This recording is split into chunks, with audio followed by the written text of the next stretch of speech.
ফুলের মতো শিশুগুলো সবে ফুটছিল, তবে আর বিকশিত হতে পারেনি। বুলেটের আঘাতে ছোট্ট জীবনগুলো ঝরে গেছে কুড়িতেই। বাবার কোলের মতো নিরাপদ আশ্রয়ও তাদের আঘাত করেছে ঘাতক বুলেট। আবার কারফিউ মেনে ঘরের কোণে থেকেও কারো জীবন সৌরভ মুছে গেছে বারুদের গন্ধে। কোটা সংস্কার আন্দোলন ঘিরে কয়েকদিনের সংঘর্ষে অন্তত ৯ শিশু গুলিতে নিহত হয়েছে। তাদের বয়স ৪ থেকে ১৬ বছরের মধ্যে।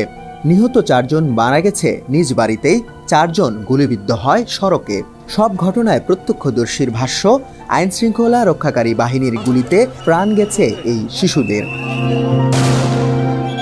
আন্দোলনে যোগ দেওয়া ১৮ বছর বয়সের কয়েকজন নিহত হওয়ার তথ্য পাওয়া গেছে। তাদের মধ্যে ১৬ বছরের ইফাত ২০ জুলাই যাত্রাবাড়িতে নিহত হয়। তাকে পুলিশ হাসপাতাল থেকে নিয়ে বুকের বাঁ পাশে গুলি করেছে বলে প্রত্যক্ষদর্শীরা অভিযোগ করেছেন। ইফাত ৯ম শ্রেণীর শিক্ষার্থী ছিল। তার মা কামরুন্নাহার সাংবাদিকদের বলেন, আমার ছেলে কোনো অপরাধ করেনি। সে রাস্তায় পড়ে থাকা আহত একজনকে হাসপাতালে নিয়ে গিয়েছিল, তবু তার বুকে গুলি করা হলো। মা বাবার মাঝ থেকেই প্রাণ কাড়ল বুলেট। ৪ বছরের আব্দুল আহাদের মৃত্যু পাষাণকেও কাঁদাচ্ছে।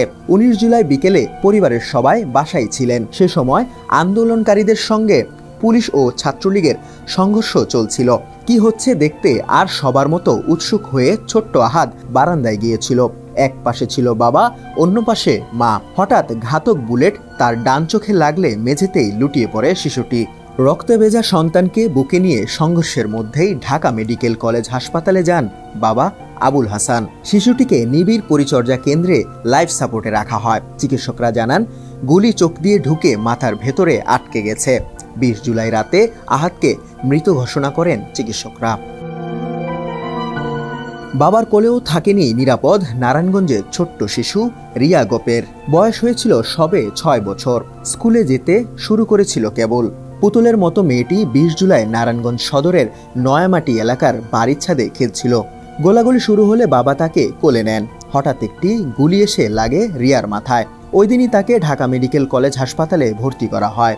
তারপর ২৫ জুলাই নিভে যায় রিয়ার জীবন প্রদীপ।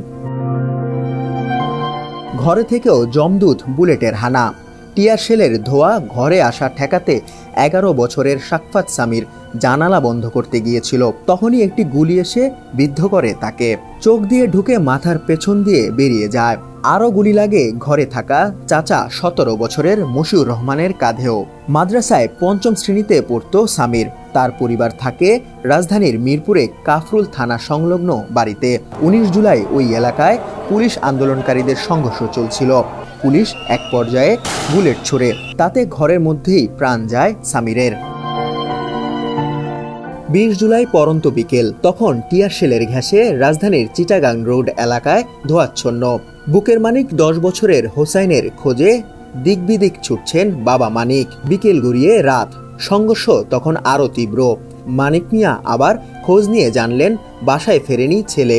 ৯টার দিকে কেউ একজন মোবাইল ফোনে আহত হোসেনের ছবি দেখান।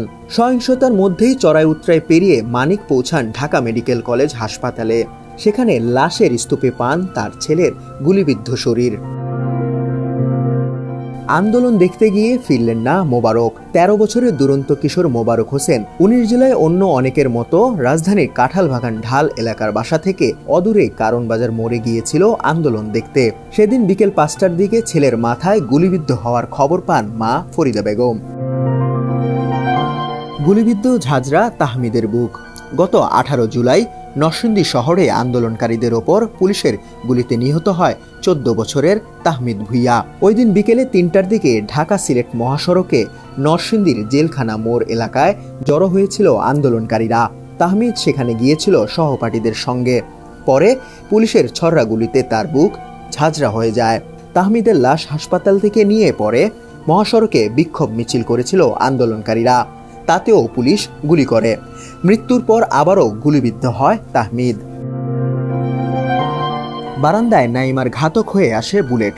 রাজধানীর উত্তরায় বাসার বারান্দায় গুলিবিদ্ধ হয়ে ১৯ জুলাই নিহত হয়েছে মাইলস্টোন স্কুল অ্যান্ড কলেজের ১০ম শ্রেণীর শিক্ষার্থী নাইমা। নাইমার মা বলেন, বাসার সামনের সড়কে সংঘর্ষ হচ্ছিল, তা দেখতে ৪তলা ভবনের বারান্দায় দাঁড়িয়েছিলাম, কিন্তু কিছু বুঝে ওঠার আগেই মেয়ের মাথায় গুলি লাগে, সেখানেই তার মৃত্যু হয়।